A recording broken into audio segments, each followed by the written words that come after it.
afternoon, everybody, and welcome back to Mythgard and Middle-earth. My name is Corey Olsen, the Tolkien professor, joined as always by my friend Gryfflet, who is lounging and enjoying the baths here at Aelin Veren up in North Ithilien as we get ready today. It is Henneth Annûn or bust, right, Gryfflet? That's the plan. As we have worked. We not only completed Osgiliath and the Crossroads last time, but made our way up past Bar Eroth, and now just arrived at Aelin Veren, where we're going to do the quests here and then head up to Henneth Annûn. So we're making some serious progress in North Ithilien here today. I am in celebratory mood today as my son Matthias successfully navigated the DMV today and got his driver's license. Big day. Big day.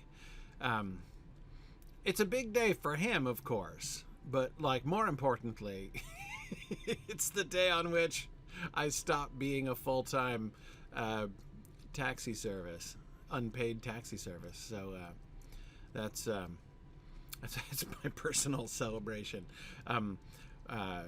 When it happened with my first child, the day they drive out of the driveway on their own became my favorite developmental milestone. Okay, so we've got a couple Haradrim here under very careful guard. Let's talk to Maendal here and see what the story is. Will you hear my plight? You have a plight? Oh dear. Hail, Gryfflet. Your name precedes you among the captains of the Rangers, my friend. When I saw your approach, I knew you could be no other. I am Maendal, and you have come at a peculiar time for me and my company. You see, we ambushed a party of southwards traveling north through Ithilien, but rather than attacking, they threw down their weapons and knelt before us. Is it not a southward's nature to die in battle? Is it not ours to slay our quarry? I know not what to make of this, but we must decide what is to be done with them soon. I do not know what to make of this, my friend. To what end have the Southronds surrendered? What drove them to such a decision? I have separated most of them among my men, and they are kept under guard. I sought to speak with them when we first arrived at Aelin Veren, but they remained silent. It seems that neither we nor the Southronds know how best to proceed. Perhaps they would think differently of you. I would ask you to speak to them, question their purposes in Ithilien, and see if we cannot discover what led to their surrender. Would you do this for us? Okay. Kind of thought I might be doing the investigation, but hey. Oh, you've got more. I got a bunch of things. All right, I'm meeting the Jarl at the Field of Cormoun. Almost forgot about that one. And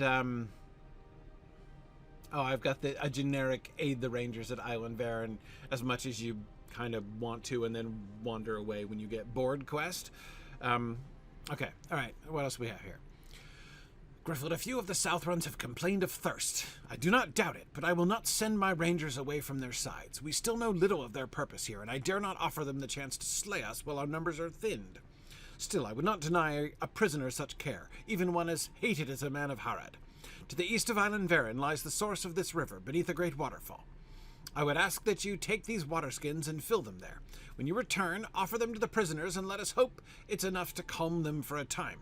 If we are so fortunate, perhaps they may be more inclined to tell us of the enemy's plots in Ithilien. All right. So now I'm also doing being the garçon to the Haradrim. That's fine. That's fine. All right. You approach Dalgatum. He remains... Sorry, no, this is just the narrator. You approach Dalgatum. He remains silent. I thought he was saying that. That would be actually kind of cool, speaking himself in the third person. He remains silent, but his gaze is fixed upon you. How do I know his name is Dalgatum if he's... Never mind. You ask him because of the floating name. That's why. Okay. You ask him several carefully worded questions about his company's intent and the whereabouts of his kin in North Ithilien. You offer him a moment to respond. Okay. The whereabouts of his kin? Oh, like the other Southronds. Well, it seems a rather personal question. Like, could you give me the names and addresses of your close family members, please? All right, what? Do I get it? Oh, I thought it was going to be an instant. Jarl Gurthilm does not respond to your questions. His face is twisted in a mix of anger and disappointment, and it would seem that the decision to surrender was not his to make. However, he makes no attempt to free himself from his bonds, and appears to have come to terms with his captain's choice. Yet, before you can turn back to Maendal, you hear the cracking of a nearby twig and the shifting of stone within the old baths. Do I? What? Oh. Hey. An ambush!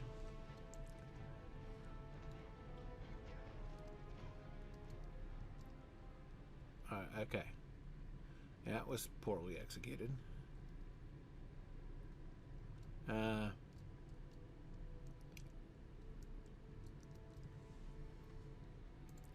you think of that, Maendal?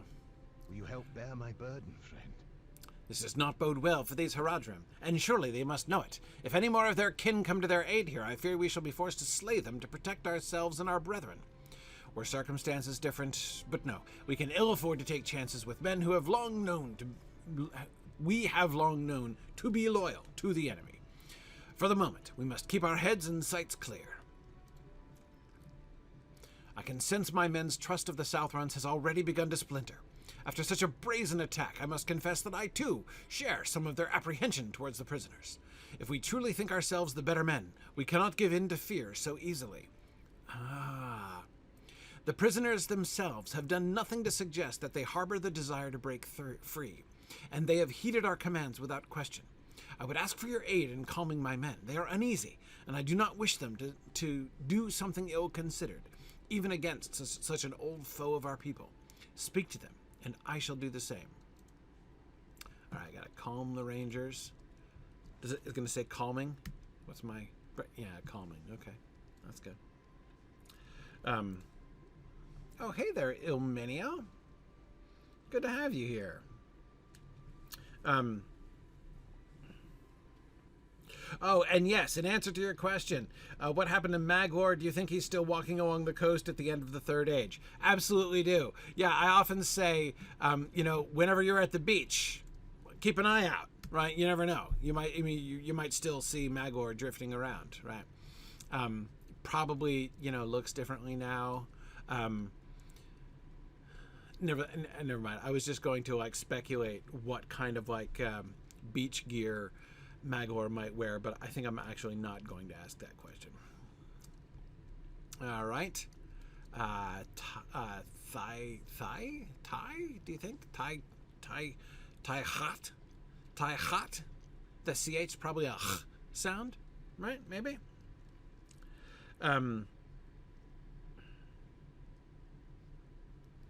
Cool. Come close, Hobbit, for I do not wish to alarm the rangers with what I must tell you. You see, I neglected to tell your captors of my companion and dear friend, Loku Aki. Okay. Taihat's voice shrinks to a whisper. Loku Aki is a Mûmak of 16 years, and I cared for him after his mother was felled by disease in his earliest months. He's probably hiding right over there behind the bushes. Loku Aki endured and grew mighty, weathering illness and battles alike, and he was brought into the war at long last. It was an honor to see him bear the brilliant armoring of my people, but those who rode him into battle did not make it far into these lands. Their company was ambushed at Cirith Ungol, and they were slain to the last. Save for Loku Aki. Yes! Oh, man. So this is the Mûmak that Sam sees, right? He's talking about the ambush that Frodo and Sam witness, right? Where the Mûmak escapes, right? And Sam doesn't know what came of it. And now we've found out its name. Oh, that's awesome. That is so cool. He cast off his armoring, wild in anger and confusion, and trampled all beneath him as he fled the mountain pass. I believe he lives still, burglar, but there remains no way for him to escape the lands of the Rangers alive, not without aid.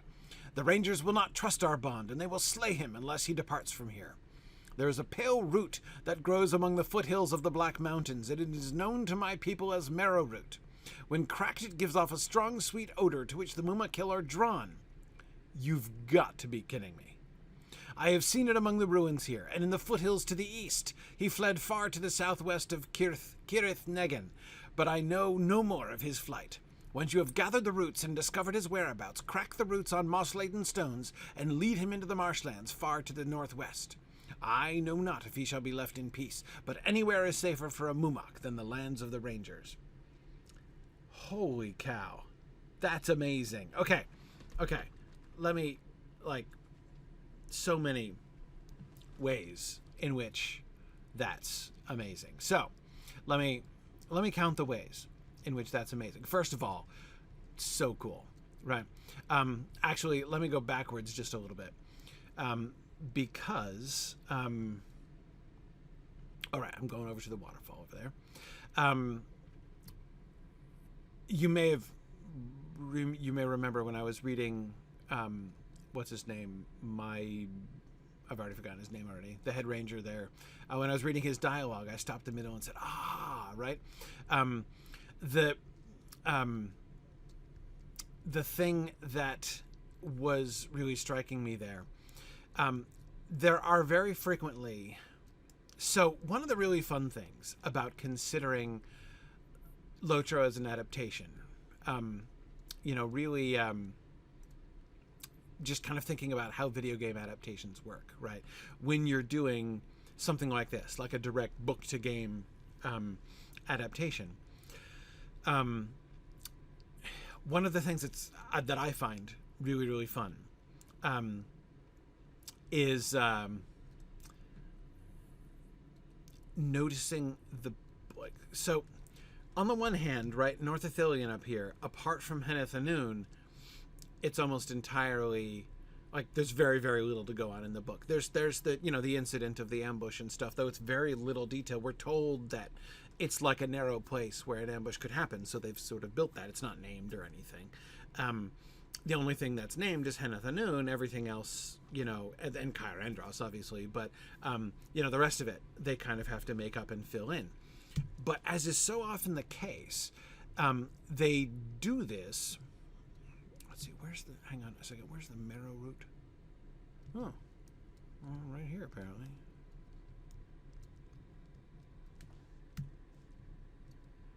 Oh no, it's going to distract me with all these other flowers. Oh, there we go. So anyway, it's I find it really fun to sort of see the correspondences, like the way in which they are carefully reading, even with an area like this, right, where we are right now well beyond any sort of, there are very few plot features from the narrative that are contemporary with this part of the story, for them to adapt directly. So when they're making new landscape like this, what do they have to work in? How do they do the adaptation? How do they root it in the text? What do they do to accomplish that? And one of the things that they very often do is to sort of pick up on particular hints and clues in the narrative, and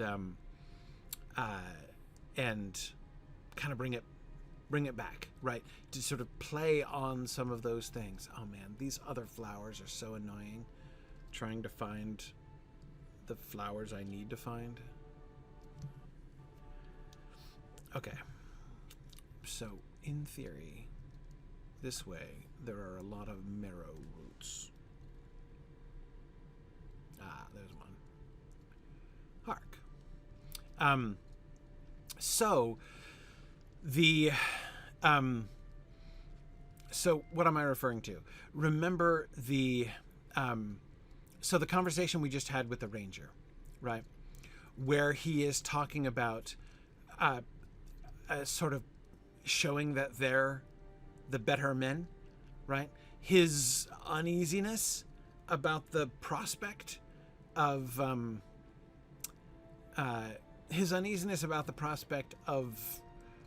having to slay his prisoners, because that wouldn't be how it should be done. You know what I mean? Where does come from? It's not just in a sort of general way from the ethos of, you know, like the general kind of ethical shape of the Lord of the Rings. It's from a North Ithilien. It's North Ithilien relevant specifically. Like what they're, sorry, wrong button. What they're thinking of, I'm almost sure of it. What they're thinking of is the conversation that Frodo and Faramir have while in North Ithilien, while they're walking to Henneth Annûn, right? It's there that we get Faramir's conversation about, remember the difference between the Númenóreans, the high men of old, and the wild men, and how he's like, we have become middlemen of the Twilight, right? But with memory of better things. That's anyway. So like that's I believe that conversation between Faramir and Frodo there is the anchor, the concept from which they're beginning in this quest, and that's really neat. I really love that kind of thing. It's very, very interesting and thoughtful of them to sort of raise that issue in this kind of like geographic context, if you see what I mean, right? It's like it's a ranger thing, right? Okay. I'm gonna keep hoping against hope that I get a relevant plant. There's one. Now, of course, an easier adaptation moment. And this is again, I've said many times before, one of the things that is just unfailingly delightful to me in the entire genre of video game adaptations is the to me sweet reversal of the film adaptation question. Whenever you are, one of the harshest and most horrible realities of adapting a book to a film, adapting book to screen, is that you almost always have to shorten it. The merciless cutting that pretty much has to happen, and it's just part of the reality of the genre. You're not going to have time. The storytelling just doesn't work that way. It's always briefer, even in a longer series. Where you're,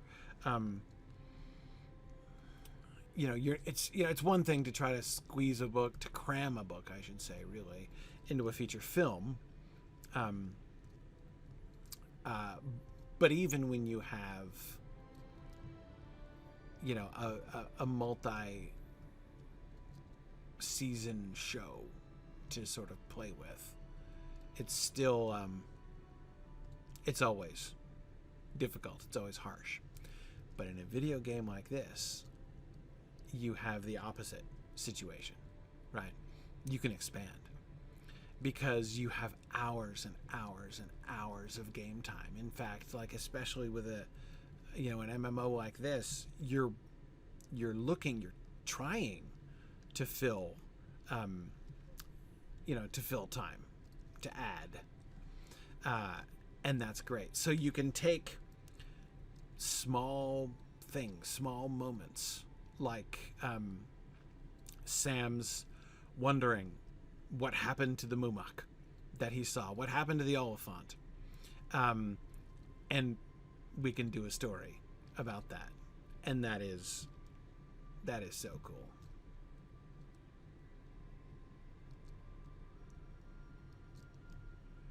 Okay, somewhere here there's another marrow root. So again, these are my favorite. I love these kinds of quests. I've loved these. You know what? Which was the first one of this sort of genre of Lotro quest that I first fell in love with? It was the also one of my favorite all-time quest names. The Where Now the Horse and the Rider quest. That is when, most of you will remember it, but if you remember from the books, after the flood at the ford of Bruinen, when we're told that they found 8 dead horses downstream from the flood, but the 9th was not found, right? And so we get sent on the quest to find the last horse, right? Lest we discover that because we want evidence that none of the Nazgûl escaped and are still abroad in the region. Anyway, it's awesome. Like, I love that idea. So ever since then, I have loved this kind of quest where you get a brief reference to, essentially a loose end, right? A narrative loose end, which in the book just gets left, right? We never find out, and we get to find out the whole story, right? I'm a complete sucker for that kind of quest. So to not only discover the fate of them, I mean, this is almost as cool as the helping Bill the Pony escape quest, right? Not quite as cool. I mean, it's Bill the Pony, for crying out loud, but this is close, right? That's what that reminds me of. Okay, so yeah, let me finish things here.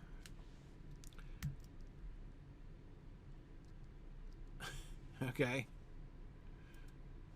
Why even bother? Okay, so you don't care about being offered. All right. Taichat is into it. Where I've got to find other rangers to calm and other Haradrim to water.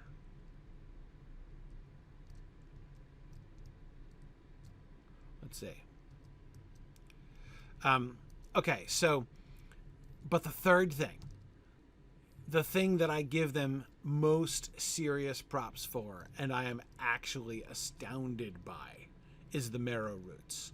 The Marrow Root quest, that is freaking unbelievable.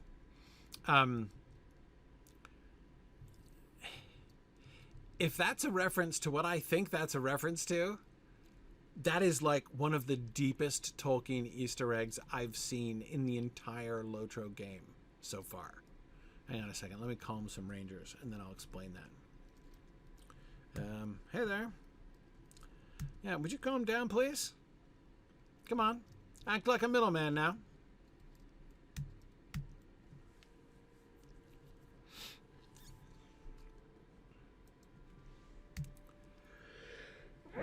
Sorry. Oh, he's got another quest. An odd sort, these men. We have heard they never take prisoners, and yet here we are. Thank you, Hobbit. This water soothes my ills. Well, this guy's chatty. Jubuya. Oh, you're a sorcerer, huh? That's interesting. Do you have any... No, you're a purple sorcerer, not a blue one. I shall answer your questions, Hobbit. In truth, I know little of our purpose here, only that our war master bade us to surrender to these forest men. You call them rangers, do you not? A strange name, I think. We had long been stationed in the lands of Dagorlad, but travelled southward to reach the battle on the fields. Many of our number were slain at Cirith Negin by the rangers, and soon we were few. I learned of Gondor's victory from the rangers, but know little else of the battle. If this is our fate, I wish only to learn more of that great battle and then return home with my brethren. I would ask to hear more of the battle, but first, you should speak to my brethren of it. They are eager to hear of it. Really, go back to the other two. Okay. Hey, you guys want me to tell you all about how you lost? I can go back this way, it's easier. Okay. Sorry, yeah, I try to mute my mic before I sneeze, but I didn't get there in time. Hey there, Grumpy. What know you of the battle in the fields of Gondor? You tell Dal-Khatum of deeds great and small in the Pelennor fields. You speak of the death of Theoden King, the triumph of your allies against the Witch King of Angmar. Oh, do I tell him about how Theoden King felled the Black Serpent? I bet he'd be interested to hear that part. And of the sacrifices of great warriors before the enemy's forces. The ranger spoke of a wrath garbed all in red, who thought himself protected from weapons of war, yet he fled the field in terror. How can one who need not fear death be cowed before the armies of Gondor? They cannot be so mighty. If the Dark Lord has such servants at his command, how lowly must we be in his sight? I hunger for battle with the men of Gondor, and yet this is an ill-fated path for my people. We shall be used to the last, and what glory shall we have when all of us are gone? This battle must be ended. Gryfflet, I must, if ever we are to return home in peace. Okay.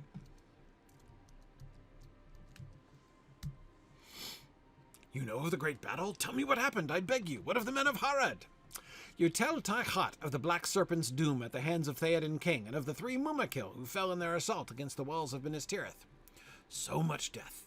If only we had abandoned the Dark Lord long ago. Cruel is a master who sits behind black mountains and steep tower walls, feeling nothing as his soldiers are slaughtered. I no longer wish to be a part of this war. I wish only to return to Harad. I have heard all that I can bear. Leave me be, Hobbit. See what's happening? Do you see what they're doing? This is so cool. So, like, pop quiz. What lines from the book are being expanded on, are being adapted and expanded on in this quest set here? Do you see it? It's really, really clear. Sam's contemplation of the dead Haradrim soldier that he sees, and he can't help but wonder, is he really evil at heart?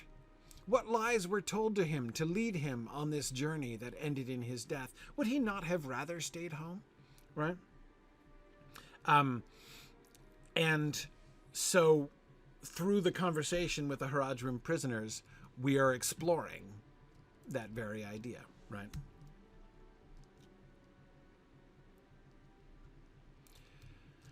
All right, I gotta calm some rangers here. Okay. I need Maendal, that's his name, right? Okay. Nope. Khanket Doloy, War Master. Oh, okay. Hey, you want some water, man? You have my thanks. I have no love for these men, but if bloodshed can be avoided this day, I shall do what I must. Okay. That's good. Okay. I know you wish to understand why I ordered my men to stand down. I ordered our surrender because I know that our people cannot win this war, not for ourselves and not for the Dark Lord. I speak not for the others among my kin, and I do not claim falsely that the conflict between our peoples is ended. There have been many years of hatred between us, and old wounds are not so easily soothed. We have known the Rangers to be unforgiving of their foes, but we still draw breath, at least for now. I have kept several banners of Far Harad bundled in my armory. They are born into many battles, yes, but in my homeland they serve another purpose. You see, they are often used to mark areas of strife or of dangerous weather and winds. Okay, if you were to plant them along the southern road of these lands, those that beheld them would be warned to turn back. Want me to go all the way to South Ithilien to do this? In return, I will offer what I know of my people's plans in Dagorlad and of the Dark Lord's designs in the coming days of the war. Okay. I cannot promise that all will heed the warning banners, but if the captain of these rangers wishes to see fewer of my people in his lands, he should consider it. Okay.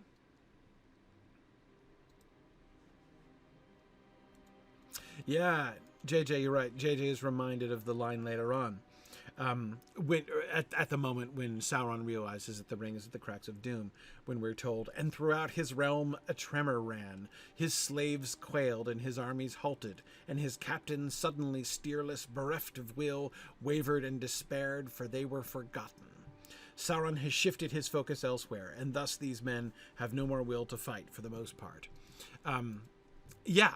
Now, like, these aren't like necessarily enslaved to Sauron in the same way that like the orcs were, for instance. But yeah, no, I think that's relevant too.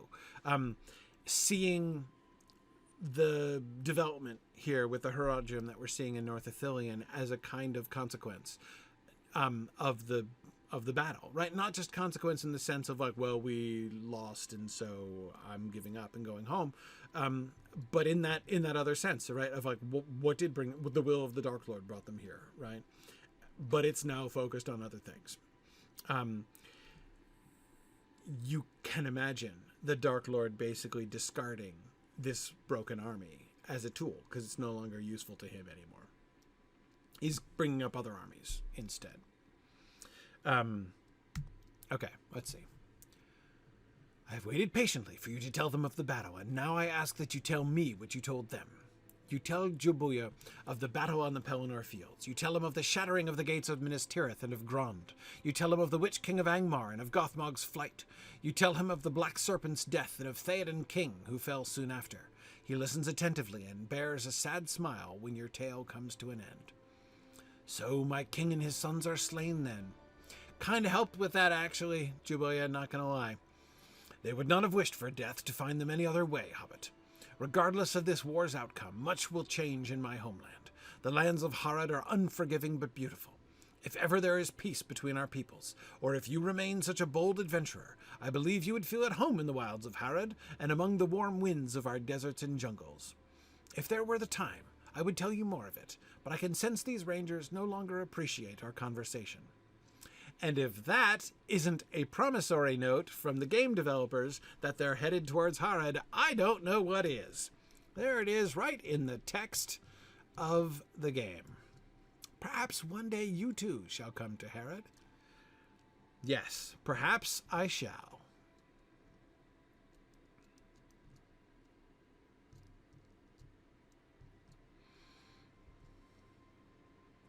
I did remember to stop to equip my tortoise, to tortoise up here today. All right. Be wary, my friends. I shall offer them no quarter if their kinsmen attack us again, but I will not have my men give in to fear on mere suspicion. Thank you. Let us hope it does not come to that. Oh, I never told you about the marrow roots. Hang on, I'll tell you about that in a minute. Faith alone. I hope it is enough to soothe their thirst for a time. I do not wish to offer them more than we can spare our own, but water is plentiful in these lands. Let us hope such a gesture gives them pause, should they wish to attack us yet. I do not know if I trust him, Gryfflet. It could lessen the burden of the host of the West and leave Ithilien clear of their people. If it is a ruse, they could lead the enemy's forces to our position. If this truly means that fewer Southrons will attempt to pass through Ithilien, I must allow it.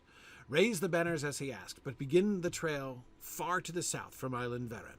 Even if they follow it, they will not discover us, and if the Southrons spoke true, they will turn about at the sight of them and have no need to continue northward. Be swift, my friend, for I desire to learn what the Southron knows of the enemy's designs in Ithilien.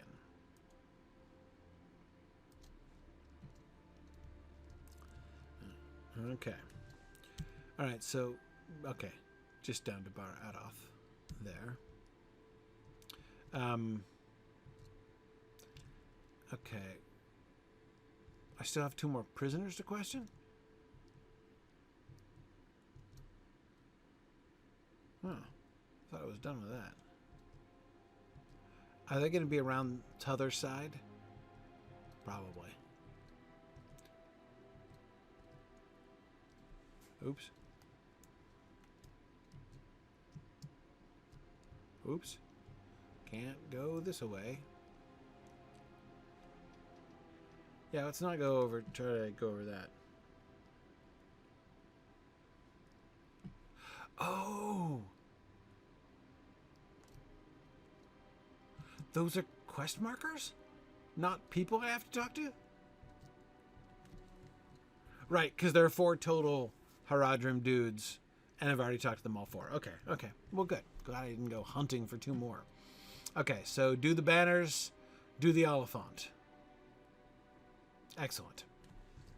Okay, where's the Oliphant? North, of course. All right. Well, then, let me saddle up and actually, yeah, fine. Let me saddle up and talk about the marrow roots. So, you know what I think they're referring to? I think they're referring to Yumbo, or ye kind of Oliphant.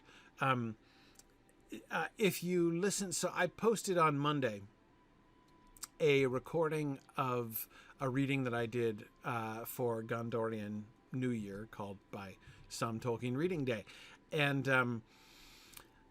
what I read was a poem, one of Tolkien's poems, and in particular I read that poem called, as I just said, Yumbo, or Ye Kind of Oliphant,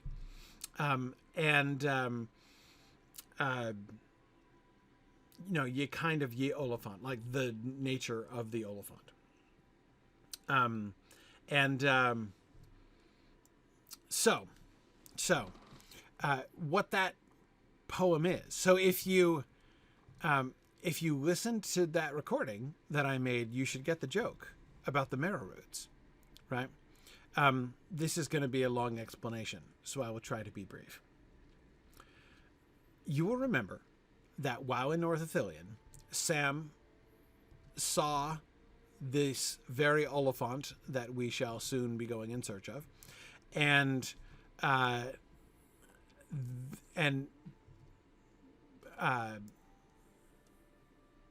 before he sees him, ideal banner. This is not just, a potential banner location. This one is optimized, fully ideal banner location. So before he sees the Oliphant, he recites the poem, right? The Oliphant poem. Now, this poem is sort of based on a much earlier poem that Tolkien wrote. He wrote another Oliphant poem.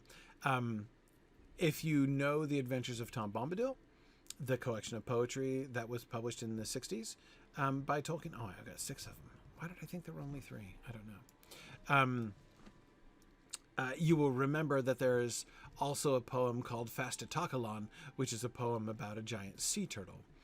That, too, is based on... So both the Oliphant poem and Fastatakalon are based on poems that he wrote back in the 20s in this set of 4 poems that he published in a small magazine together under the title The Freaks of Physiologus.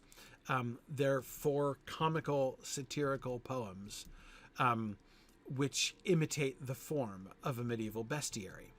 That form being, in the body of the poem, he describes like the nature of a particular beast, and then he gives the significatio, that is the allegorical meaning or interpretation of the animal. What moral message does observing this animal's nature and behavior teach us? So Yumbo, or Ye Kind of Ye Oliphant, is the original poem that Sam's Oliphant poem is based on, but it's nothing like it.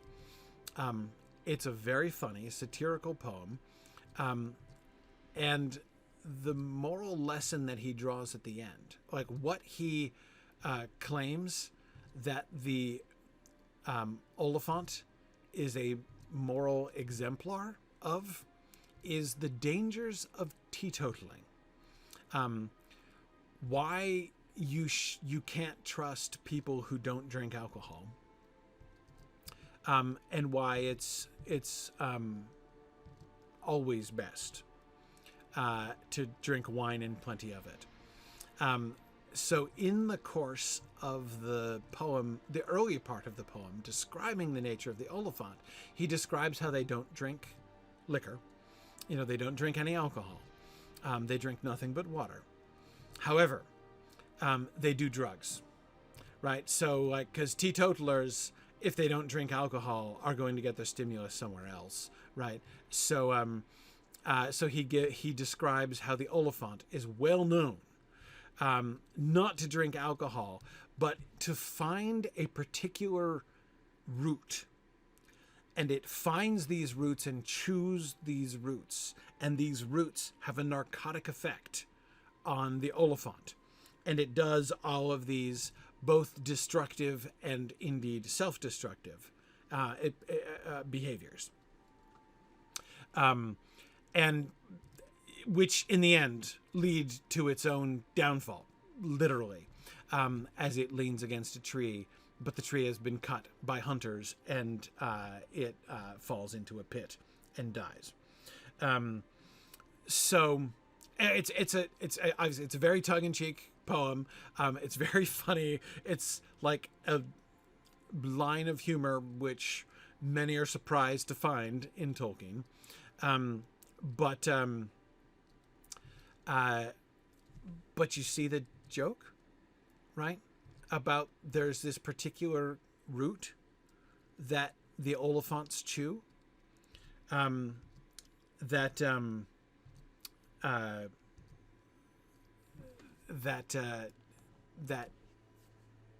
makes them go wild, right? So the idea that, oh, hey man, am I, where am I? Oh, I'm right here, huh? Okay, hang on. Do you need calming? Dornach, hi. How calm are you? Scale of 1 to 10. Stay where you are, burglar, and tell me your purpose in Ithilien at once. You inform the ranger that you were a friend of Anborn, Mablung, and Damrod. You tell him that you, and, like, whatever is his name, Midas, or Glenn, or whatever his name is. Anyway, you inform the ranger that you were a friend of everybody. I'm everyone's friend. In fact, I'm currently working on the friend rep status with your demographic, so you should like that. You then tell him that you sought to join Thurendal at Henneth Annûn, but became separated after passing through Aelin Veren. I see. You know many of my brethren, but a resourceful foe might also learn such things. Man, how many names of rangers are, the Haradrim going to learn? You tell the ranger of the great battle on the Pelennor fields and of Faramir's rest in the houses of healing. Lord Faramir, live still. I suspect that you speak the truth, for to know that my captain heals even now brings me great relief, and no foe of the rangers would desire to give us even the faintest hope. Still, you must do as I say if you are to come to Henneth Annûn. Sit near me and I will blindfold you. As long as you heed my words, I swear no harm will come to you. Only by hidden paths will I lead you to the refuge of Henneth Annûn. Am I understood? Yeah, but I'm not ready to go yet, man. We'll get there. But first, I gotta find an Oliphant. I have a date. Anyway, so you see the joke? I'm like 98% sure that this quest I'm on, this Oliphant quest, with the root, gathering the roots and using those, because like once you crack this root so that the odor of it comes out, like the Oliphants are gonna come like a shot. Right, they are totally addicted to this root. I am well nigh 100% sure that is intended to be a reference to Yumbo or ye kind of ye Oliphant, which is hardcore. Like that is hardcore to do a reference to a poem published in the Stapleton magazine in 1927, right? It was, of course, more recently published by Hammond and Skull in their annotated Adventures of Tom Bombadil edition that came out several years back. But still, that is a deep cut, and I think it's entirely awesome. Okay, so here I am, looking for Lohu Aki. Yeah, I have a... But unfortunately, man, he's a Mûmak and could be anywhere. Those are so hard to find. This quest is almost unfair. He could be in any of those trees.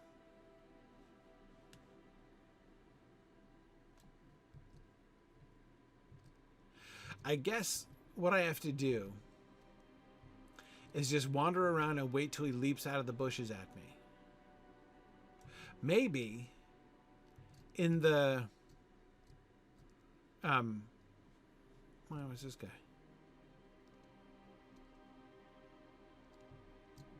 Mordor Searcher?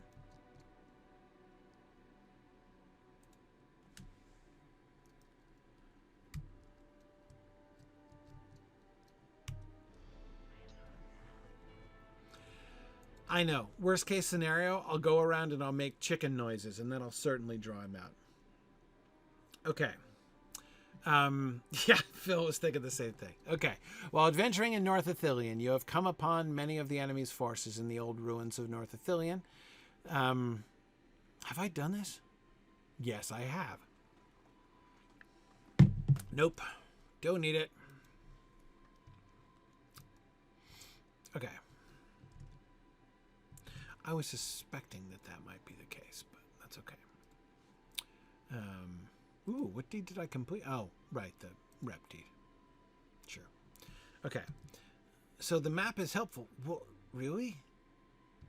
I mean, it's this whole blue area.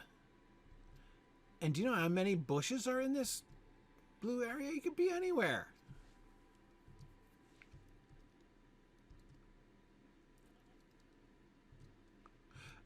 Do you mean the mini-map? It's okay. We'll see. Could be disguised as a goat. See, the bears stand out, but the Mûmak-kill? Man, just try seeing one of those from a distance. So, by the way, if you're not in the know, let me explain why I keep making jokes about how stealthy Mûmak-kill is and the reference to... So, I was involved in a chicken run. It was when I was doing the chicken run to the Cracks of Doom.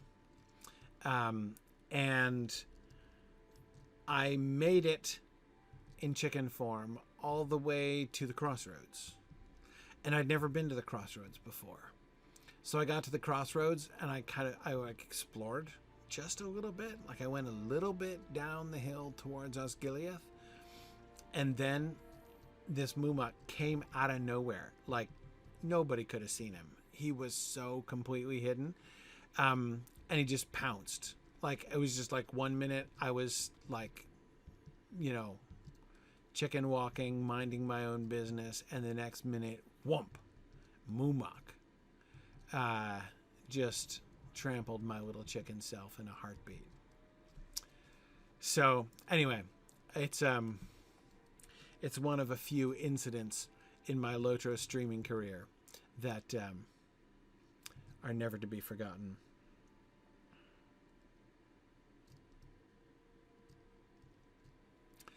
Okay, just making sure I'm staying within the confines of my blue zone, because if I'm to have any hope of finding the correct shrubbery in which this Mûmak is doubtless hiding, I've got to stay within that zone here.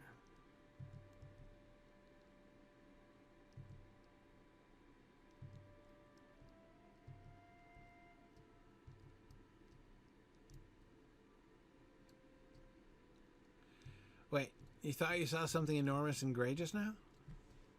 Where? I mean, I saw rocks. Well, that's a bear right there. I can't see the bears. They're easy to spot.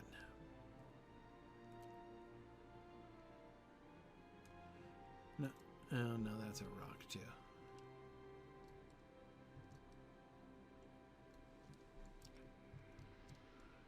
I don't know.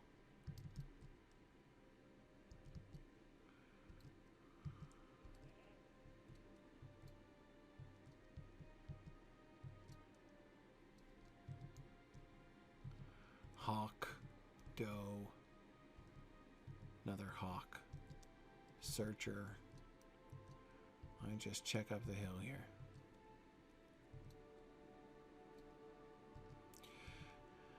Yeah, I'm about to complete my first complete circuit of the target area.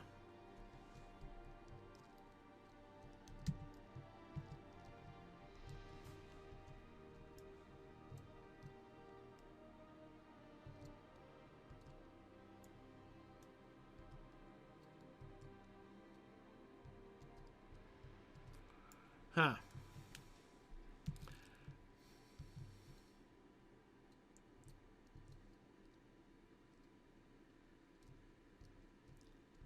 You're right. It is very pretty. That is a comfort.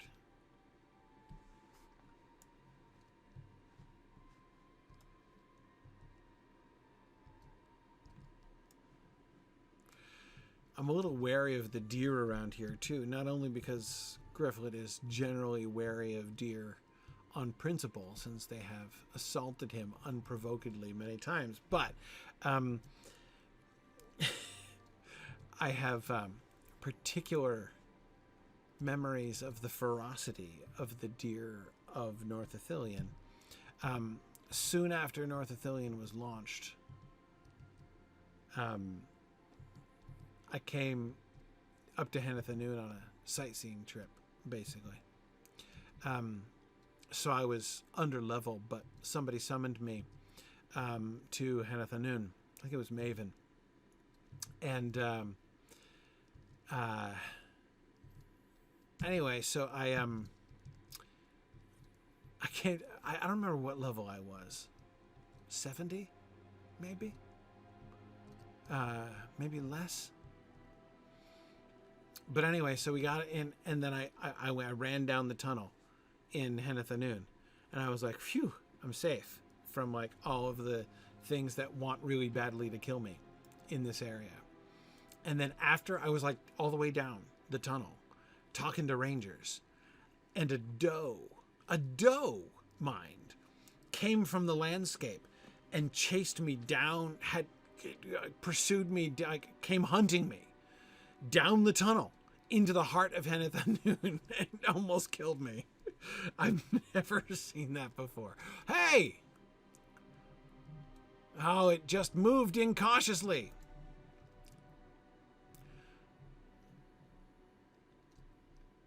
All right. Keep your distance. Well, you don't have to tell me that. Gryfflet has already avenged Wiegand from that time. Oh, does he have earrings? That's cute. I know it's not cute. They use it to steer them, but still. Okay.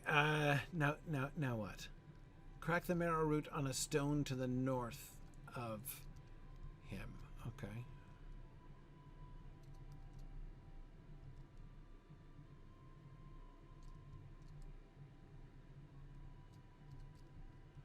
I'm to the north of him.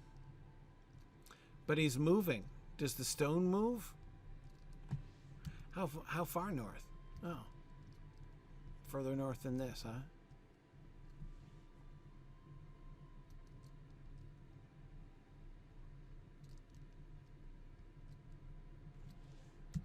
So he's going to smell it from up here, huh? Okay, there it is. He must be really addicted to these roots.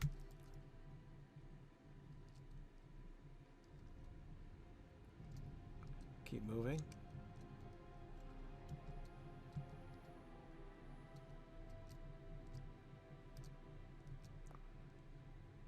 Is he coming?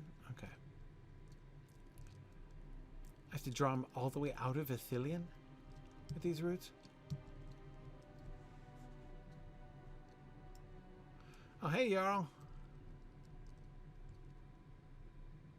That's interesting. I'll come find you again.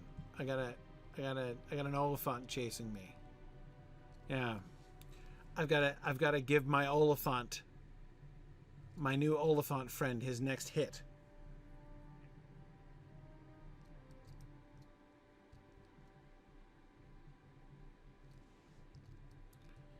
Where'd it go?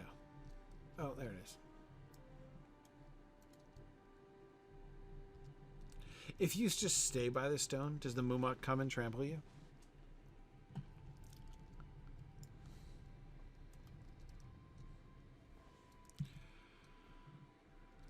Okay, I thought for a second we were like tempting it towards the river where it would plunge in and die, like Sam suspects, honestly.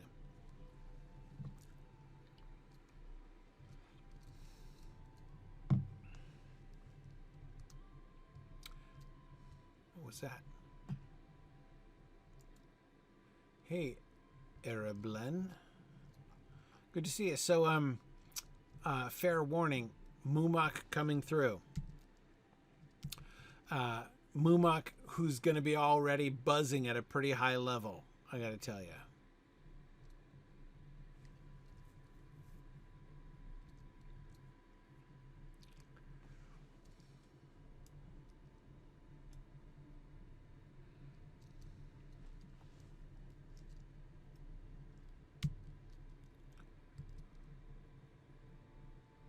Okay.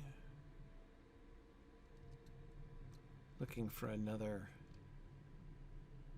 There we go.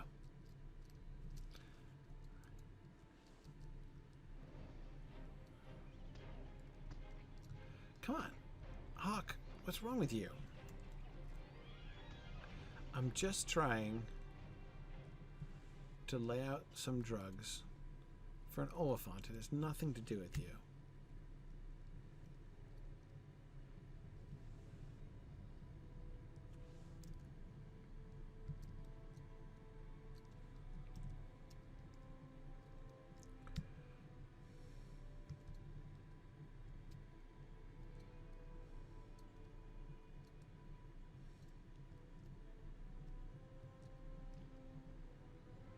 I'm just trying to find a good crossing spot here.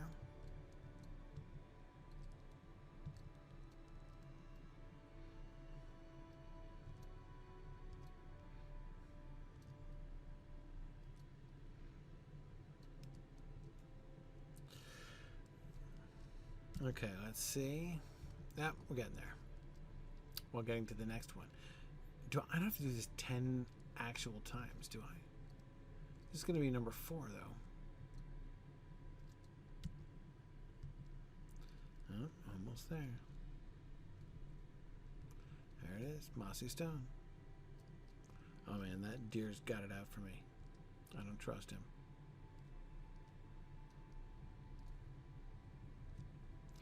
All right, you better watch it, deer. A highly intoxicated elephant is headed this way.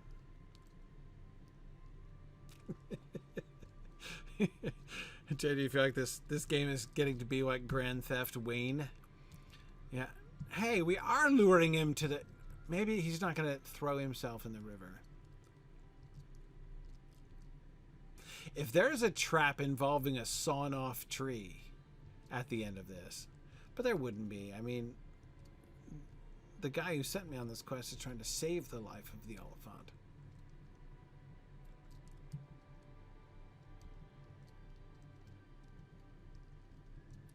Not destroy it.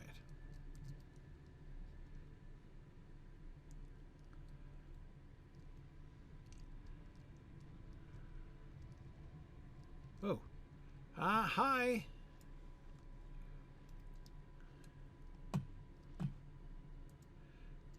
Coax him towards the Nindalf. Hey, remain calm. Oh, inebriated elephant. As you approach Loku Aki, he makes no attempt to attack or flee. In fact, the beast seems docile and perhaps a bit hungry. Loku Aki's... he's got the munchies now? Loku Aki's trunk meanders about you, searching curiously for the marrow root you bear. You offer what little remains of the marrow root you gathered to Loku Aki, and as he chews it, he shakes his head about in an almost playful gesture. You point towards the marshlands to the northwest, and Loku Aki seems to understand your command. Loku Aki gently brushes you with his trunk, nearly knocking you off your feet, and then begins to wander in the shallows of the marsh. Loku Aki wanders in the Nindalf, frolicking in the shallows, right, of the marshland as he departs. Okay, so all frolicsome, is he?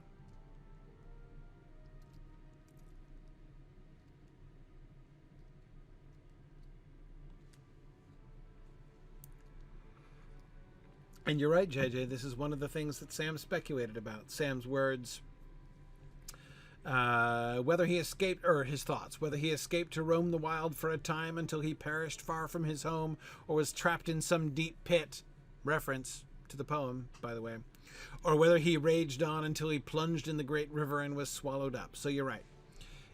He's not raging, so he's got a good chance. Okay, so the interesting thing is that the green spot, which is where I'm supposed to meet the Jarl, is not where I just saw the Jarl on the way here. But I guess I'll go to where it's set on the map.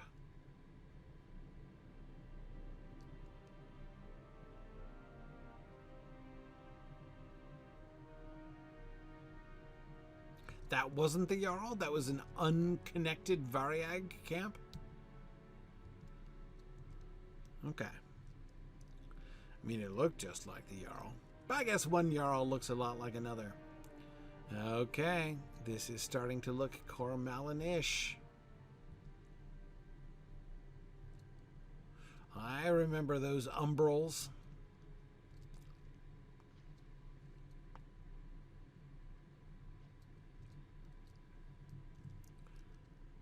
No Variags.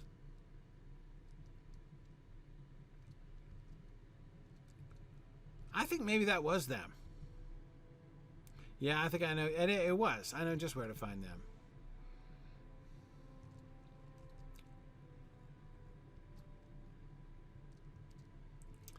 All right, this place is going to be awesome at some point.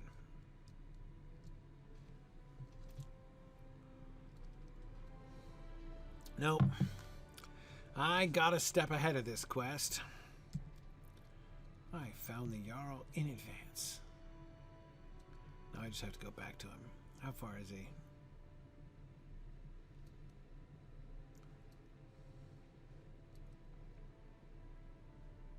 It's fine.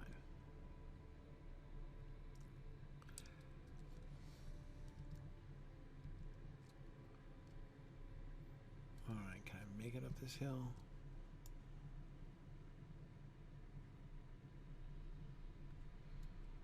Yeah, it was not far off this bridge.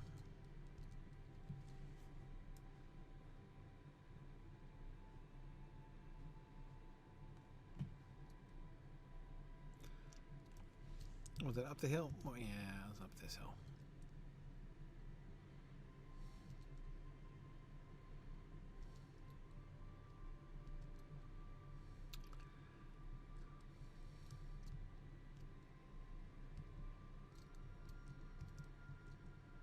Where'd you go? Jarl is hiding now. There he is.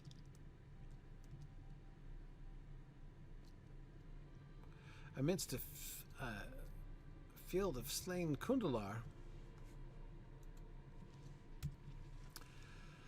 Jarl Gurthilm and his company look visibly shaken as you approached, though they have tried not to appear so. This was no chance encounter. I do not blame you for failing to keep these men from my company, for they were searching for us, and us alone.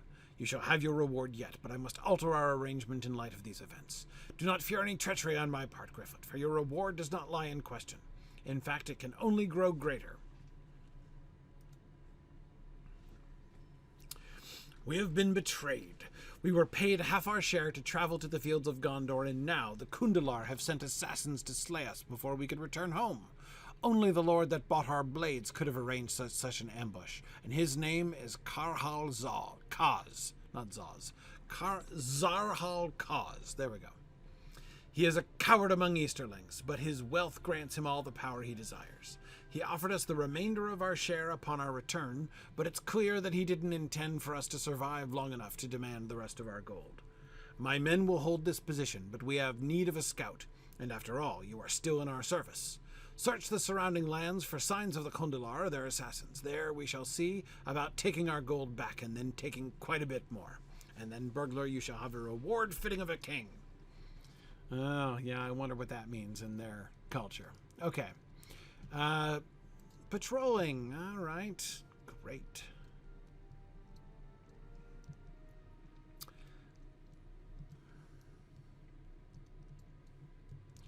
No problem. Scouting I can do.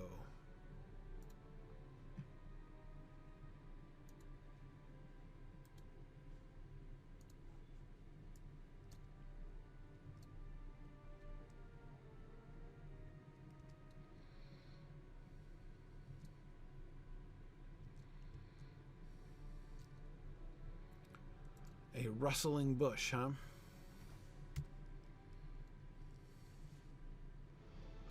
pair of Kundalar. Here, come out where I can see you. Okay.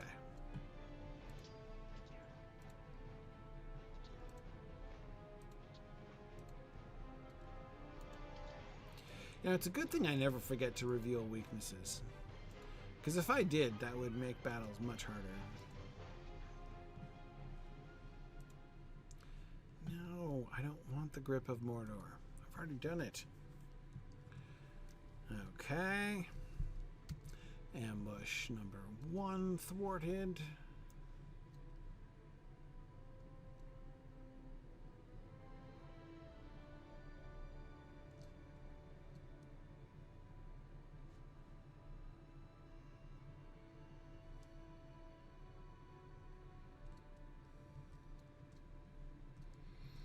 Oh.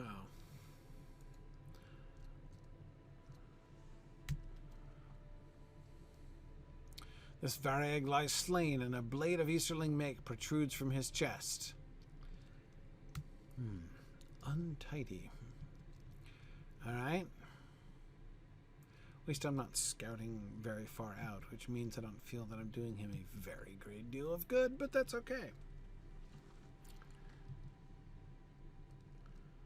Oh, here comes that deer with blood on his hands. Okay. No.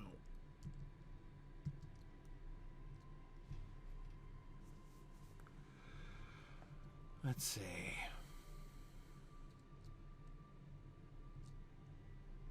At least there have been actual things at these points instead of just an invisible spot I have to discover and stand in. Was it?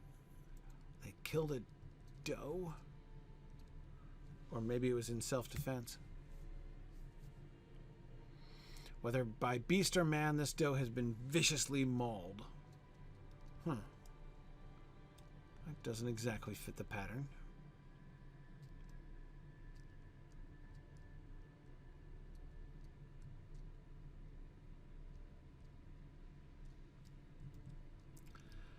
Okay, let's talk to the Jarl here.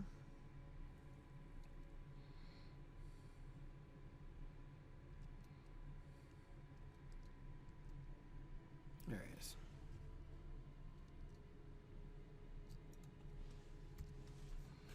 Oh, the fool he is. I will not suffer such an insult to my people and my skill.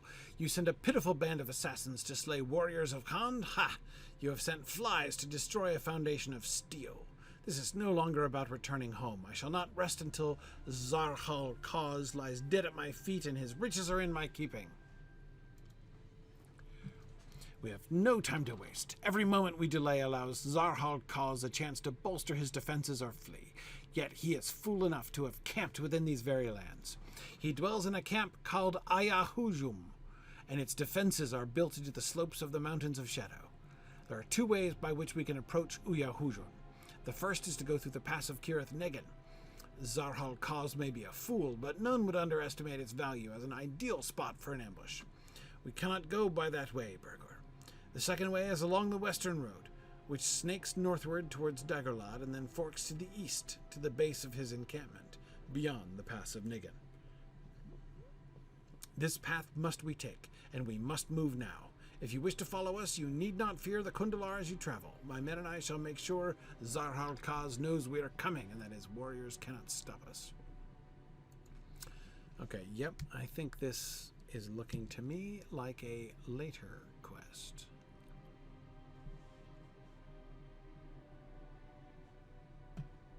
Yeah, let me go back and finish up Aelin Veren now. From Henneth Annûn, I assume I'm going to be sent around to this area, so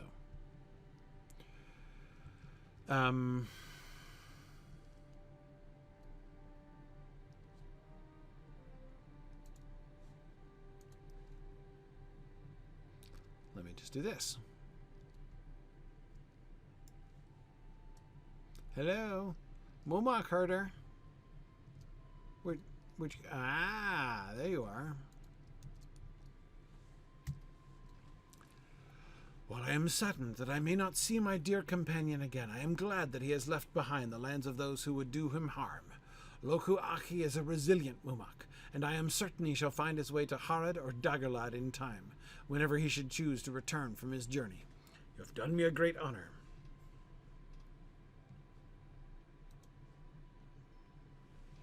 I would half wish that, no, I would more than half wish that Sam could be introduced to him again. Imagine him turning up like Bill the Pony, because just hearing rumors about Sam was enough to earn his loyalty.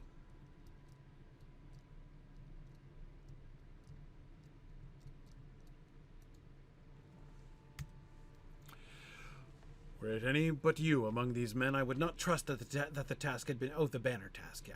These rangers have treated us better than I believed they would, but I shall not trust them. Not this day, nor any day in the future. You have done me and my people a great favor, and I shall not forget that. All I wish for now is the chance to return home with my men and leave this war behind.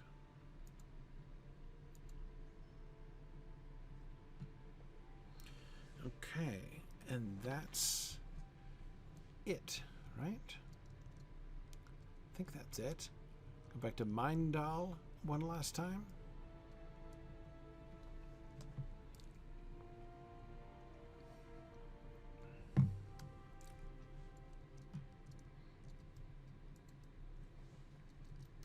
Will you help bear my burden, friend? Through your efforts, we have learned of the Southwards' purpose in their surrender. It was a wise decision, regardless of our past encounters with their people, and I am glad their War Master came to such a conclusion without further bloodshed. I am not certain we could have resolved this peacefully without your aid. Now you have upheld our half of the bargain, I would expect them to do the same. It is time we hear what their War Master knows. If he has not spoken true, the blood of his fellows shall be on his hands alone. With the Southwards routed at the crossroads and Cirith Negin, our foes shall now mainly strike from the north. The enemy's plans for Daggerlad interest me greatly, as any force rallied there could soon spill into Ithilien and beyond. These are fragile times, my friend. A misstep now could spell doom for the host of the West and for Gondor. I would question him myself, but he might more readily offer his knowledge to you, after all you have done for his people. Go and speak to him again, and tell me what you learn. Ooh, and you will give me Silent Watcher pants? Wait, really?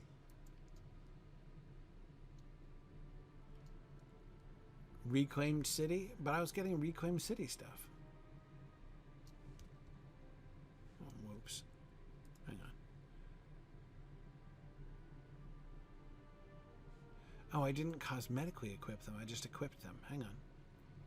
Hang on, because I got new shoulders. Where are my shoulder things? I got shoulders of the Reclaimed City. Yeah, hang on. Hang on.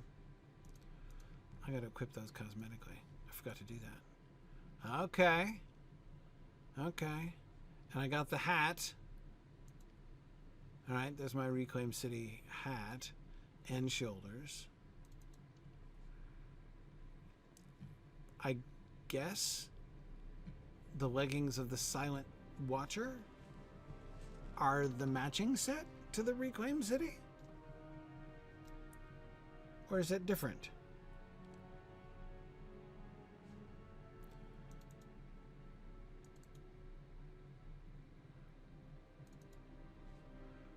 Okay. Well, anyway, I'll have a go.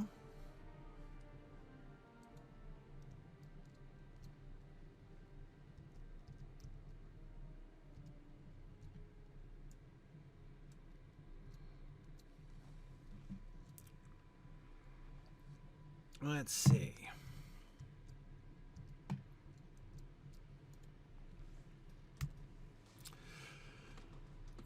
I have not deceived you nor these rangers, burglar. I wish to return to Harad, and I will tell you whatever it is you require to allow me and my men to depart in peace. You ask about the enemy's plans in Daggerlad, and to hear any other information Khan Ket Doloi might have about the movements of the enemy's forces in the coming days. The Dark Lord rallies all loyal to him to Daggerlad and the Blackgate, orcs, Easterlings, and even more of my people. He awaits the arrival of a great host and lays many traps for them even now. As for the movements of his forces, right, the traps are suggestive that Gandalf's little stratagem is paying off here. Okay. As for the movement of his forces, I know of a company of Easterlings, the Kundalar, that have been ordered to hamstring the host as it passes through these woods. I do not know what they plan, but I would keep a careful watch of their forces. They are brutal beyond understanding, and would never surrender to you or any other. The orcs of Mordor shall likely be driven to enter these lands as well, but they will be largely held in reserve in the Blackland until the Dark Lord has use for them. If their numbers seem great now, you shall have much to fear in the days ahead. That is all I know, Gryfflet.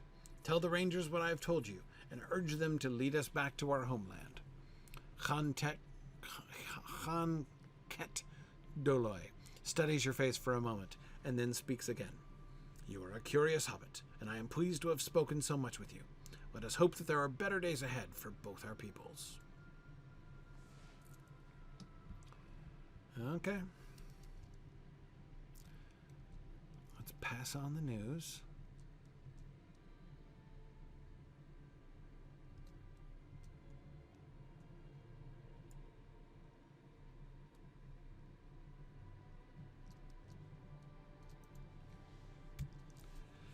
The earth has reclaimed the deeds of men and orc, fair or foul.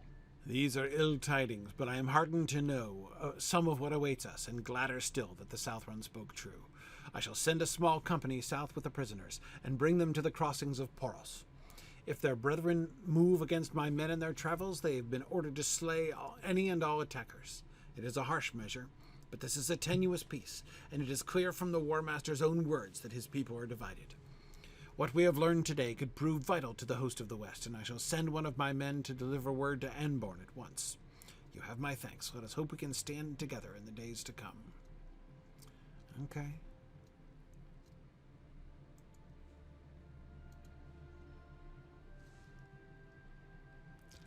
All right. And this concludes my quests at Aelin Veren.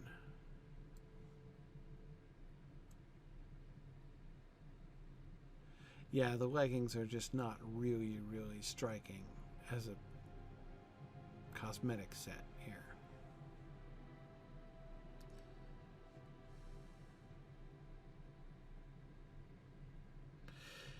Oh man, Edith, the other half of this cosmetic set doesn't exist?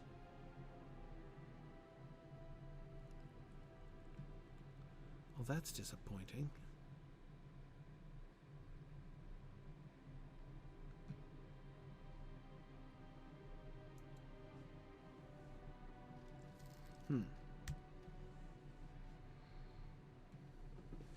Okay.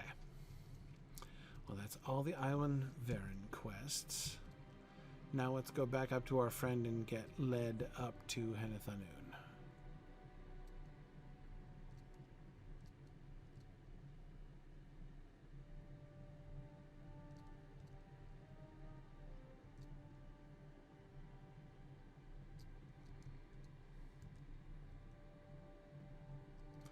Okay.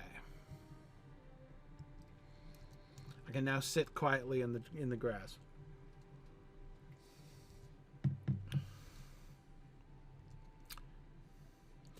If they do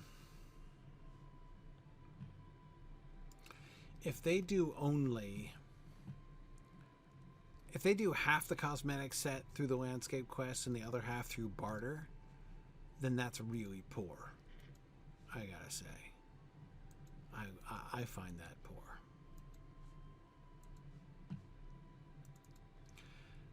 I think it's, what I've been able to do since Dunland, of like going through and by doing all the quests, get a complete local cosmetic set. That's been a really fun thing.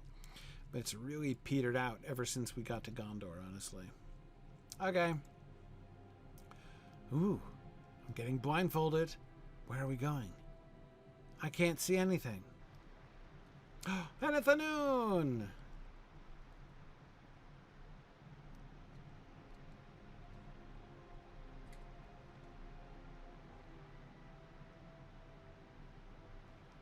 Hey!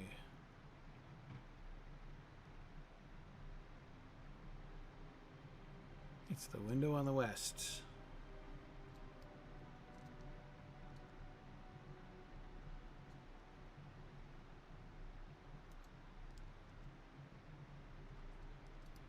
Okay, Dornach. What tidings do you carry this day? I hope you did not hear too many chuckles as we arrived. You informed Dornach that you heard a few, but did not understand their context. I did not realize that so many of my brethren knew of you and your deeds. They think me a bit of a fool for taking such precautions with a friend of Anborn and Mablung. They all looked so amused as I led you in, but how was I to know? There have been too many travelers in Ithilien as of late. I stand by my decision, and I hope you can understand the wisdom in it.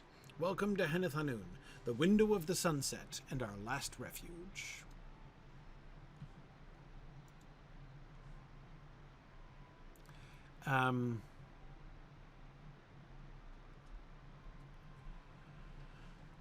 Uh-oh. Assisting the herbalists. I've never repeated this. I've never completed this quest. This is the flowers, isn't it?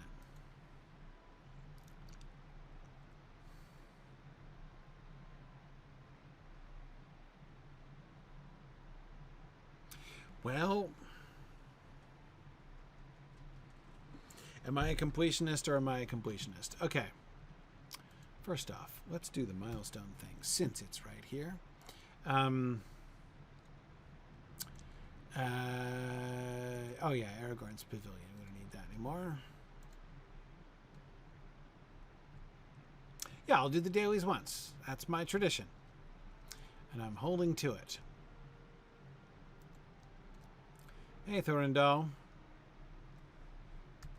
Take heart, allies.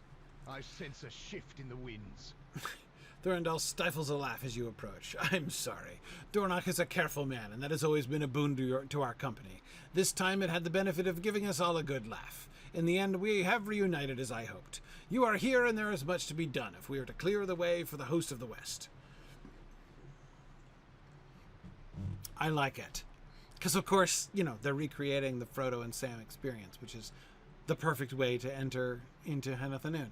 Thick gloves of the Silent Watcher. Okay.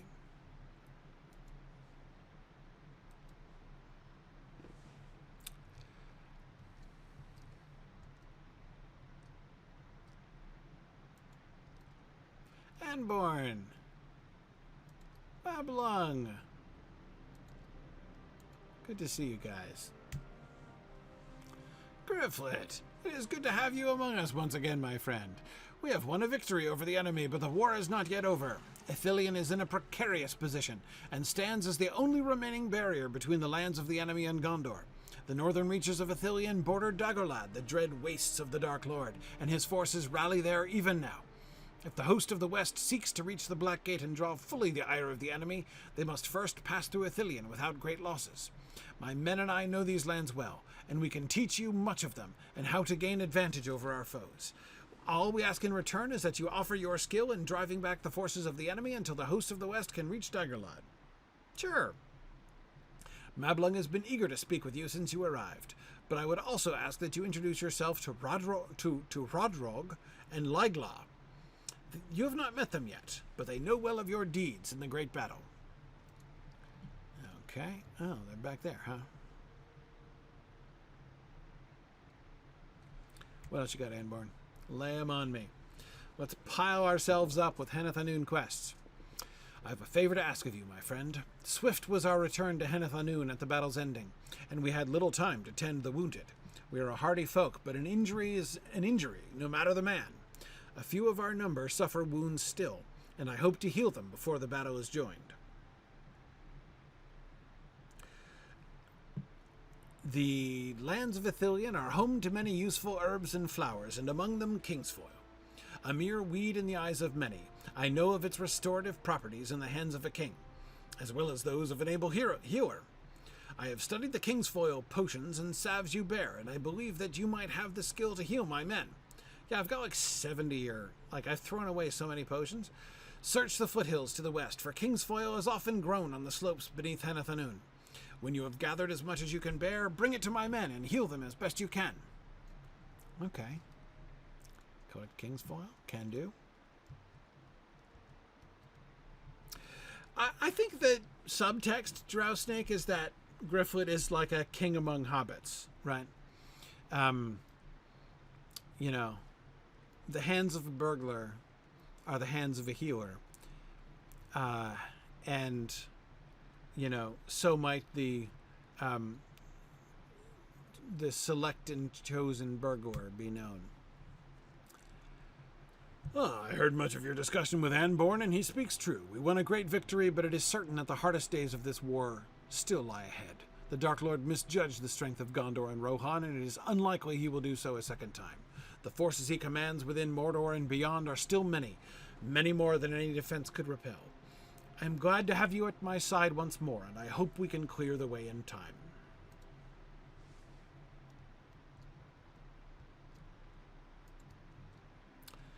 Okay, you're just kind of expressing hope. I thought you might have something for me to do. Tell me everything. Hey there, Laglog, good to meet you. You are a skilled burglar, it seems. Well, that's the rumor. You are not one of us, however. The ranges of Ithilien have held back the forces of Mordor for generations and spared faraway lands the horrors of Mordor. I trust in my captain's judgment, and to that end I trust you. I just hope you do not mistake yourself for any of the brothers I have lost in the long fight against the Dark Lord. Okay, all right. The aftermath of the great battle has changed much, yes, but our duties remain firm. We will protect Gondor and all of those loyal to the host of the West. You are on the front lines now, Gryfflet. Oh, as opposed to always previously. But I hope you are as skilled as they say. Dude, I've been on the front lines for quite some time. Okay. Let's see. What's his face? Over here? Okay, Rodrog. Faith alone will not stop the enemy. I have heard much of you, and I am honored to meet you at last. I have spent most of my years in Ithilien, guarding its northern reaches alongside Lord Faramir, but so much has occurred in recent days. I have learned some of the enemy's plans in Ithilien would be glad to share them with you if Anborn or Mablung have not already asked something else of you. Okay, this guy is like eager to confide, right? Right. But maybe later, Rodrog? Okay, maybe later. To have one as stored as you among us is a boon to us all. These are bright days for Gondor and for us, in spite of any looming foe. You might need to tell Lagwad, or whatever his name is back there, this. My men are in good spirits, and hope has not yet faded, nor should it. If you are prepared, we must begin to act against the enemy's forces in Ithilien at once.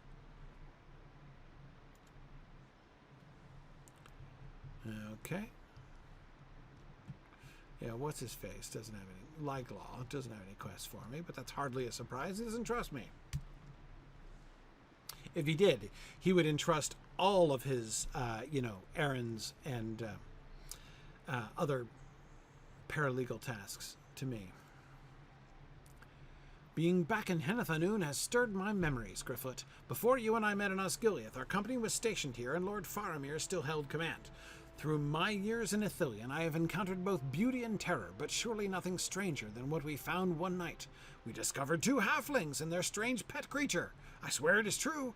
They spent time amongst our company and spoke much to Lord Faramir in hushed tones. He went on and on and on about the history of Gondor, and I thought he would honestly never shut up about it. But we came to know them as best we could. I have some tales to tell of their time here, but I did not overhear as much as Anborn in our initial encounter with them. If you wish to know how we came to find them, you should ask Anborn to tell you the tale. Session play.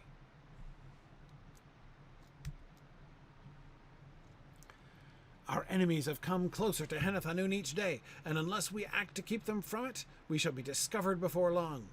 There are many ways for our foes to approach Henneth Annûn, but thankfully very few through which they could enter. I would have you scout the far reaches of Ithilien surrounding Henneth Annûn for any sign of your foes. Their whereabouts in Ithilien are mostly known to us, but they move deeper into the woods with each passing hour, and we cannot chance them drawing too close, especially after Rodrog's encounter with that troll. With our other refuges fallen, any task that draws us into Ithilien risks leading our foes back to refuge, so go swiftly, and take care that you are not followed. So patrol around, huh? Okay. Oh, Anborn, hang on. Yeah. I wanna hear the story, which I'm really hoping is a session play. But in the meantime, let me collect these last quests here. All right. There is a matter which has left a few of us uneasy, my friend. Upon our return, a great troll was wandering near the eastern entrance to Henneth Annûn, in sunlight no less. We struck at it from the shadows, but it fled before we could deal a killing blow. We do not know if it learned of the refuge's entrance or was passing by chance, but we cannot afford to be exposed to the enemy. To that end, I have devised a plan to protect us if another troll draws too near. There are toads within Ithilien that produce a curious slime. It is not a threat to the lives of man or beast, but it produces a strange sensation and floods one's visions with illusory forms. Now I'm supposed to dope up a troll on toad juice? Man. With such a slime on our arrowheads, we shall have little fear even from the largest of the enemy's forces. While they are being deceived by their own eyes, they will be easier to track and slay before they can return to their masters. Seek these toads and carefully harvest their slime in these phials. Once you have filled them, return to me and I shall instruct you further. Oh, so I'm in acquisitions now too, huh?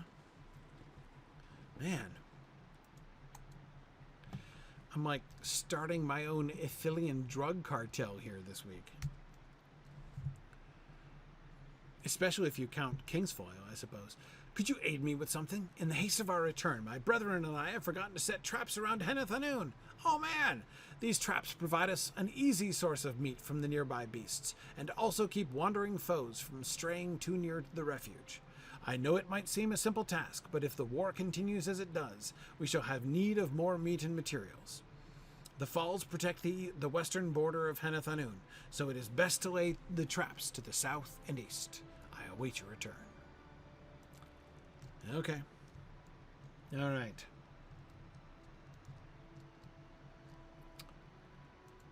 Well, Anborn, session play.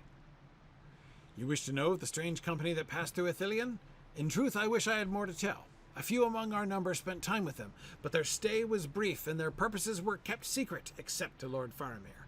I can describe what I beheld during their time here, but you will have to speak with the others if you desire to know more. I shall not soon forget the night we encountered the halflings. We had caught sight of a fire in the distance, and worried that orcs were drawing near to Henneth Annûn. Faramir called us to arms, and we set out at once.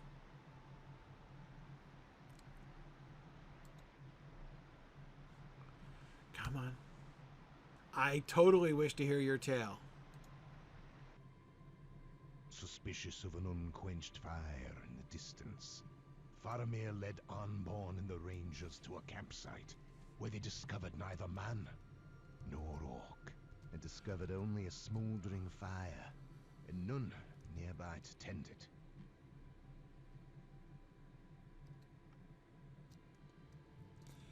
Here's the source of the smoke. Whoever or whatever made this fire will be nigh at hand. Oh, there's the fire. Search the ferns and trap it. Then we will learn what manner of creature it is. Very close paraphrase. Aye, and what it knows. Sorry, that was the quote from the book, but very close.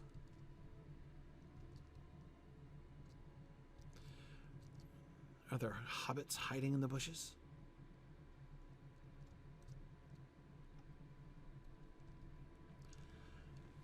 It was then two small creatures leapt from the brush and raised their weapons against us. What do we have here? These are not orcs.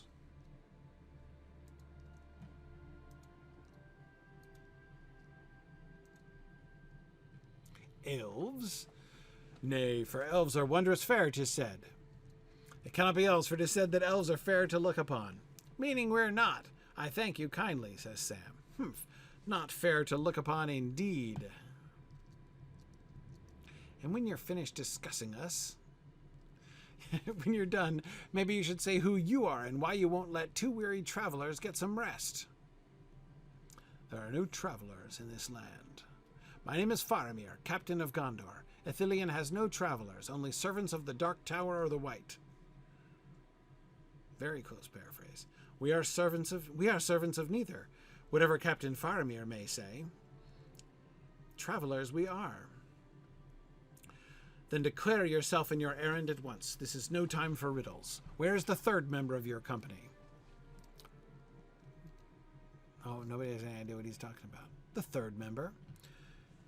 Yes, that ill-favored gangrel creature? You know the one, the skulking creature, some stealthy breed of orc, perhaps. He gave us the slip by some fox trick.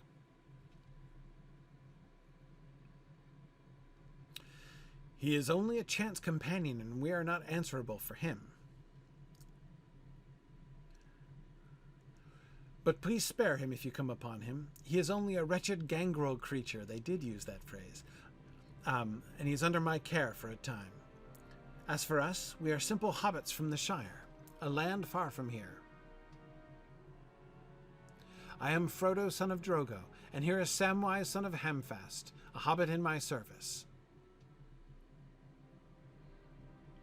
We have walked far, our path taking us from Rivendell.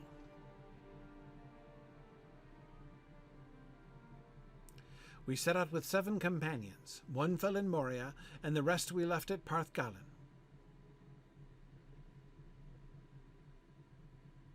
Our company consisted of an elf, a dwarf, 2 more of my kin, and 2 men, one of whom, Boromir, Aragorn the Ranger, and Boromir, who came from Minas Tirith. Captain Boromir. Boromir, son of the Lord Denethor? You came with Boromir? Yes, that is strange news indeed, if true. What had you to do with him? Speak swiftly. Is the riddle that Boromir brought to Rivendell known to... Are the riddling words that Boromir brought to Rivendell known to you? Seek for the sword that was broken. In Imladris it dwells? Yes, those words are known to us.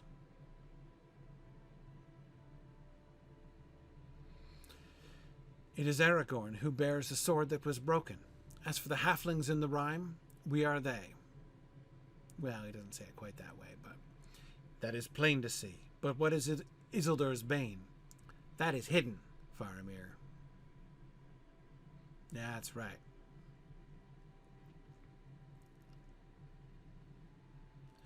We must learn more of this, but now is not the time or place. You were in great peril and would have been caught in a hard battle had we not come upon you when we did.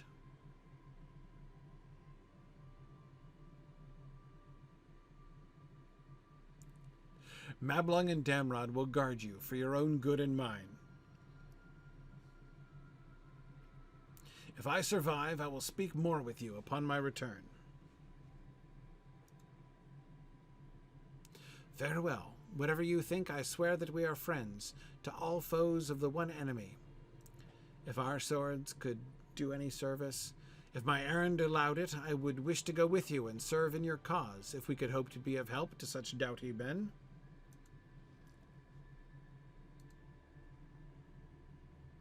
Let the light shine ever on your swords.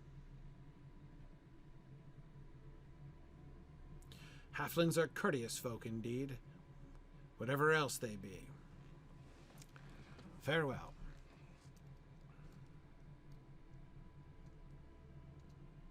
I will not soon forget those halflings, for they were bold to give Faramir such cheek. And we didn't even get to Sam's cheeky speech. See here, Captain. That is all I have to tell for now, my friend.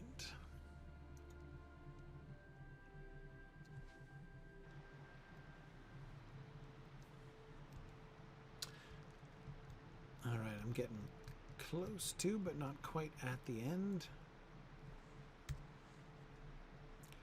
After that, I went with Faramir to battle the Haradrim, who attempted to pass through Ithilien, while Mablung and Damrod guarded the halflings. When he has the time, Mablung can surely tell you more of this story. Good. Okay, let's see. Ring of Hopeful Memories, okay.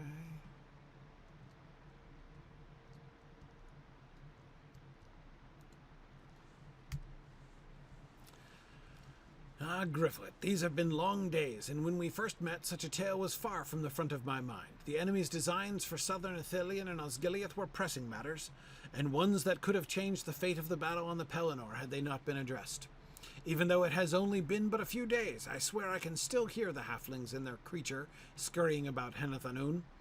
Mablung studies your face and detects a hint of confusion. Ah, but perhaps I am skipping ahead. Anborn told you of our first encounter with the halflings, yes, but the day was not yet done. We were tasked with keeping the halflings under our protection, but our plans to ambush a company of southwards soon went awry, and thrust us unwillingly into the skirmish. I see, so this is a slight expansion of when the battle came close to them and the dead guy falls at Sam's feet.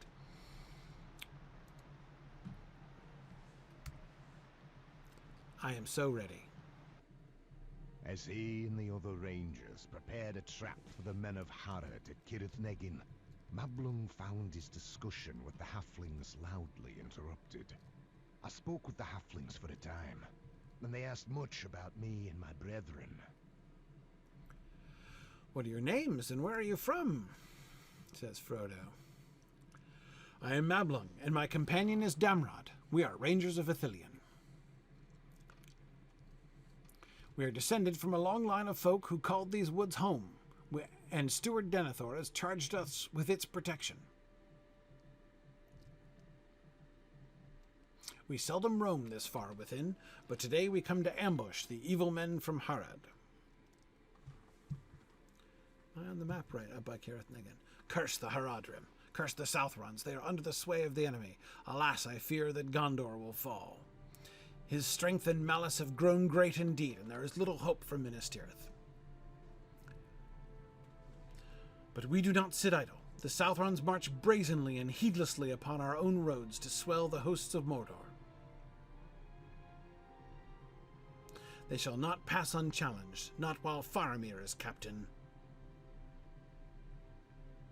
His life seems charmed, as if fate spares him for some greater end. Yeah, he has a marriage ahead of him. Okay, watch the bushes for Mûmak. Mûmak-kill, I should say. It sounds like the smithying of 1,000 blacksmiths. Blacksmiths all smithying together. This is as near to the battle as I should like them. As near as I should like them to get. Yeah, well, where are they? They are coming. They have broken through the trap, and our captain pursues. Our trap had failed. The southwards broke through as arrows flew above us.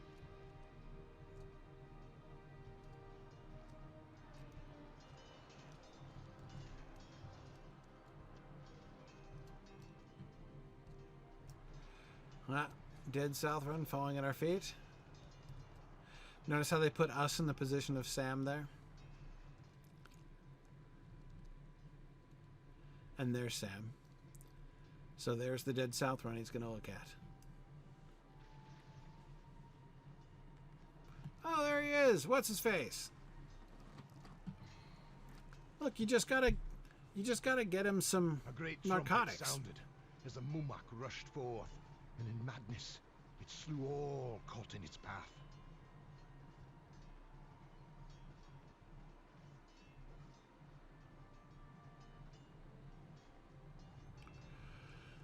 May the Valar turn him aside.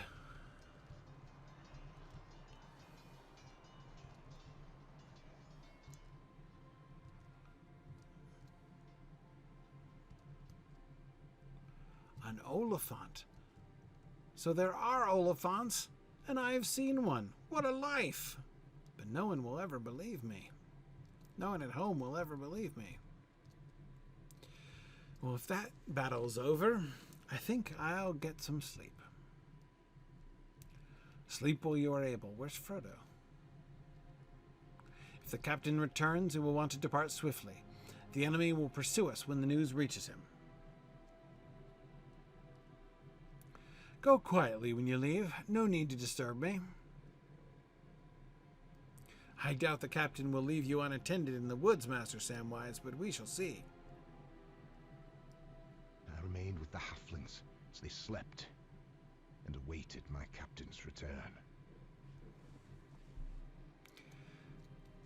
Gotta love instances that are 100% storytelling, especially when it's just like doing whole stretch, like a whole chapter of the book.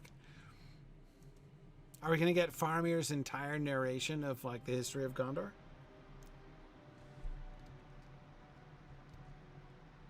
Oh, and by the way, when I was talking before about how Faramir wouldn't shut up, I was referring to Tolkien's own reference when he said to Christopher in his letter that he had met this captain of Gondor in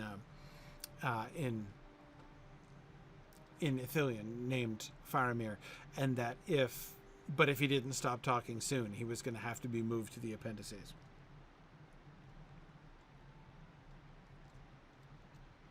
Yeah, Edith, it is a really good way for us to be a part of that scene, even though one of the real challenges, again, one of the serious adaptation challenges that they face in Lotro is, of course, the plotline of the Lord of the Rings splits into like 3 or 4 different branches, right? But they have to kind of have one unified thread for us. There are some times that there are 2 ways in Lotro that they'll cheat, right, in order to help this to happen. One is fast travel, or like that most notable time, remember when we got zapped all the way from the Gap of Rohan up to Lothlorien in the epic quest, remember that?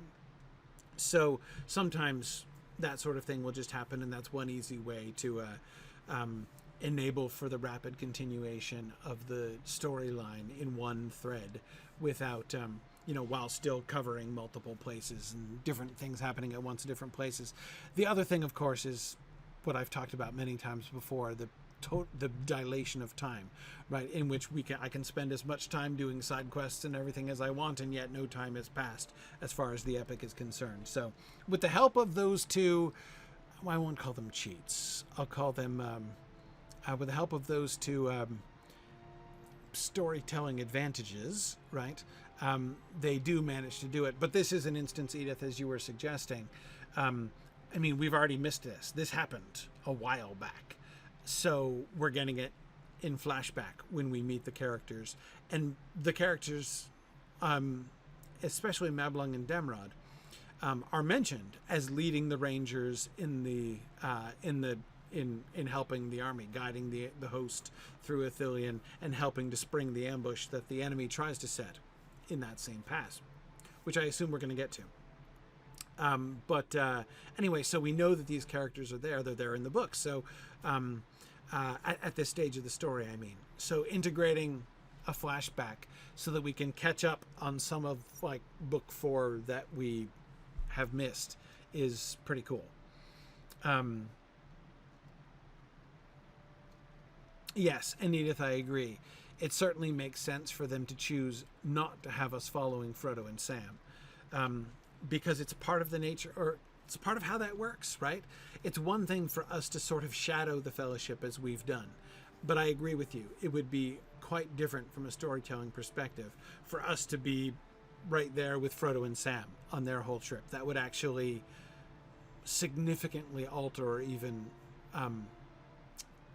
trivialize is too strong, but it would reduce the impact of that storyline. It would really alter that storyline very significantly. So yeah, I agree like that.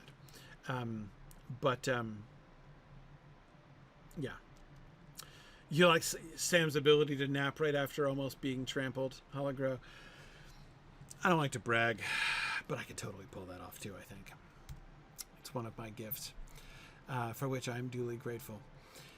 That is all I can recall, my friend. Upon Faramir's return, he led the halflings to Henneth Annûn with our company. By their appearances... Oh, so we're not going to get Sam yelling at him, huh? It had been a lengthy time since their last supper, or a bath for that matter. Samwise calmed a bit in the refuge, but something seemed to tug at Frodo. Alas, Lord Faramir alone would know of such things, for he spent much time in private with the halflings beyond our hearing. There eventually came the question of how to deal with their elusive gangrel companion, but I shall leave that tale to Anborn. I was hoping you would say that.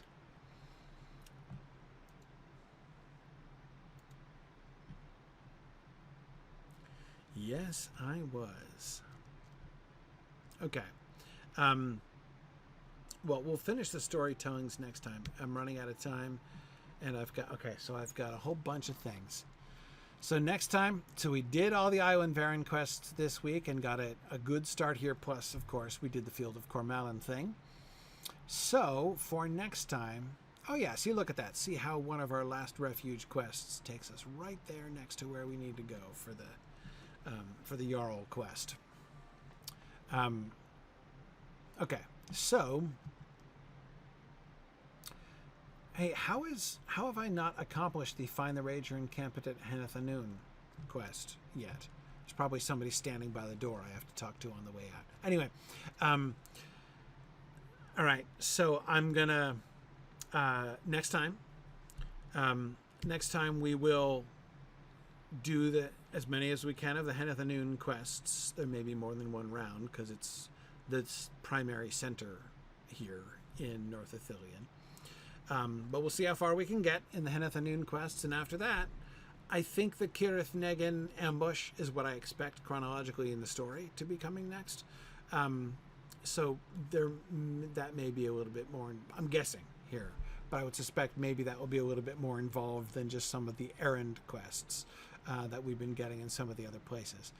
So we'll do Henneth Annûn, probably Cirith Negin, and then moving up towards Aragorn's camp, and hopefully from there, from somewhere up there down towards Caer Andros as well.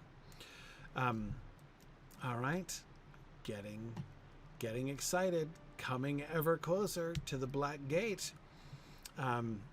Very, very cool. All right, thanks everybody. So I'm not going to be able to be here next week. Next Friday is a travel day for me as I'm headed down to Houston for TechSmoot. So hope some folks can join me down there. Looking forward to TechSmoot as always, and then I'll be back the week after that. So it'll be the 12th, I think. The 12th of April will be the next time when Gryfflet will return and listen to Anborn's story. All right? Thanks very much for joining me, everybody, today, and I will see you guys in a fortnight. Thanks. Bye now. Thanks for joining in on my rambles around Standing Stone's brilliant digital adaptation of Tolkien's world. If you enjoy these adventures, please consider supporting this and other entertaining educational programming by donating at signumuniversity.org/fund.